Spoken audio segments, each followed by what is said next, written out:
What's going on, Jets fans? We got some breaking news for you guys as the New York Jets have officially locked in the number 2 overall pick in the 2026 NFL Draft.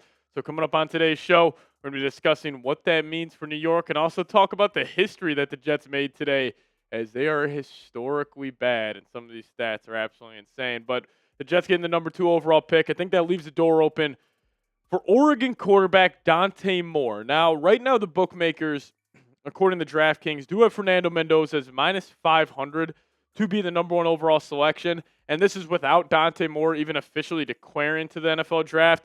And there are some reports and rumors out there that Oregon could be offering Dante Moore $7 to $12 million worth of NIL to return for his junior year at Oregon, which obviously put the Jets in a sticky situation because the Raiders are there at 1, and Fernando Mendoza, he's locked in to go number 1.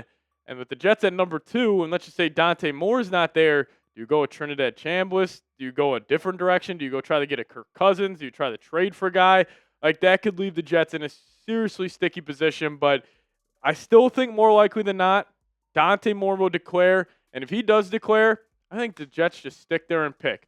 If it's, obviously Mendoza, you take him. If it's Moore, you take him. Then you use the other draft picks to build a good team, use that free agency money to build a better team around that quarterback. But I think it was so huge today that the New York Jets, instead of having, the 4th pick or the 3rd pick in the NFL Draft where you would have to trade up to go get that guy, with having that number 2 overall pick, they can just go either get Dante Moore or Fernando Mendoza. So that's absolutely huge. But you guys let me know your thoughts on Dante Moore. I'm a big fan of him. He wasn't great this past week against Texas Tech, but he did show me some flashes. Very young kid. He's got a slim build. He does get a lot of Justin Herbert and Drake May comps, which I think is a little rich for my liking, but he does have some similarities, especially the way the ball, comes off his hand. But you guys let me know. Would you draft Dante Moore? Give me a D for draft or give me a P for pass. Jets did it. They made history today. Mitch Trubisky, first off, lit up the New York Jets. 22 of 29, 259, 4 touchdowns. See that number right there. A big old goose egg. 0 interceptions. This is a record in NFL history that will never be broken. The New York Jets went this entire season without an interception. Even just saying that out loud, and me even saying that's crazy, me saying that will never be broken, I think that's almost underselling how truly insane that is. 17 games, 0 interceptions. Could you imagine if we had a starting quarterback in the NFL? Let's just say Josh Allen played all 17 games this year, and he had 0 interceptions. What would we be saying? We'd be saying that's one of the craziest quarterback years we have ever seen. I think heading into this game, quarterbacks against the Jets had 33 touchdowns for 0 interceptions. So quarterbacks against the Jets this season threw for 37 touchdowns and 0 interceptions. Mitch Trubisky just lit them up. It is a feat that will never be topped. There will never be another team that can possibly come close to that in terms of having, I don't think there will be a team with a 17-game schedule to have 1 or just 2 interceptions in a single season. And also the Jets do become the first team in NFL history to lose 5 games in a row by more than 23 points. This December version of the New York Jets, I'm not being hyperbolic. It is the worst football team I've ever seen in my life. They get blasted every single game. They are so far away from even just competing in these games, which makes it a little concerning for the future. But, guys, this is Mitch Trubisky. This is not even like a high-end backup. Mitch is probably the 50th best quarterback alive right now, and he carved you up. 22 of 29, 259, 4 touchdowns. Hey, it wasn't even James Cook. It was Ray Davis. 21 carries, 151 yards, 7.2 yards per carry. This Jets defense is historically bad. And the talent they have in their secondary of Jordan Clark, Dean Clark, Brandon Stevens, Malachi Moore, Trey Brown, Jarius Monroe, Keaton Smith. If you ask just like your random buddy who's not a Jets fan, just a common NFL fan, who are those people? Who is Dean Clark and Jordan Clark? These aren't real NFL players. These are practice squad guys.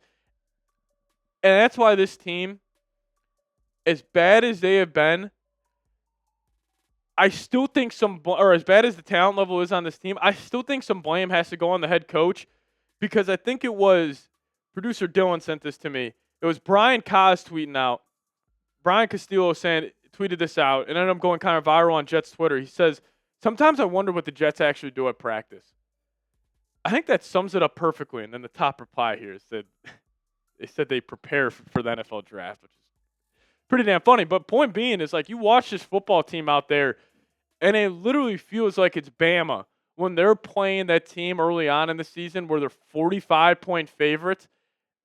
I mean, I'm shocked the Jets. I'm shocked that we haven't seen one game this year, especially with this December version of New York Jets where they weren't 20-point underdogs. I mean, today I'm pretty sure. I am almost positive the New York Jets were only 7-point dogs in this game because Mitch Trubisky was starting, which I think is absolutely egregious. But it's insane how bad they are. And some of it does fall on the head coach, Aaron Glenn. Because, listen, I understand that the talent level defensively is flat out terrible. I mean, your best player on defense, and I fully mean this, I think it's Jawan Briggs. I would rather have Jawan Briggs than Jermaine Johnson. Jermaine Johnson's been a no-show this year. Jamie and Sherwood, Quincy Williams, these guys are kind of just shells of themselves at this point. Like, the talent level defensively is obviously bottom of the barrel. But, man, Aaron Glenn, that's your side of the rock. I mean, that is – you just got carved up by Mitch Trubisky. You got carved up by second stringers. Like, yeah, are you probably playing mostly third stringers here? Yes. But, man, you got carved up by Mitch Trubisky. And that's why it also makes it so challenging to kind of have some faith in Aaron Glenn heading into the next season. So I'll toss this question your guys' way. I mean, I'm not saying this Bills game, like I was saying this past week, like it's not going to change my opinion on Glenn. Again, it's more evidence in the wrong direction here for AG. I would still ride him out for 1 more year, but if you say why for yes, I'm not going to disagree with you. So you guys be honest with me. Want to get the pulse of the fan base here a little bit. Should the Jets fire Aaron Glenn? Give me a Y for yes, or give me an N for no. All right, we'll talk about how truly this Jets team is, or truly bad this Jets team is here in just a second. But today's episode is brought to you guys by Prize Picks. Whether you're starting a new routine or making player picks for the first time, trying something new can be hard. But in life and on Prize Picks, it always feels good to be right. With high-pressure playoff matchups every weekend and elite hoops action almost every night, the action never stops, and Prize Picks lets you take control.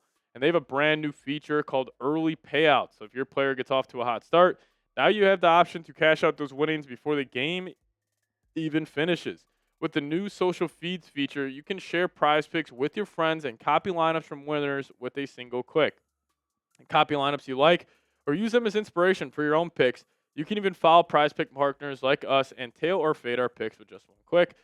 Download the Prize Picks app today, plug in promo code CLNS, get hooked up with $50 in lineups after you play your first $5 lineup.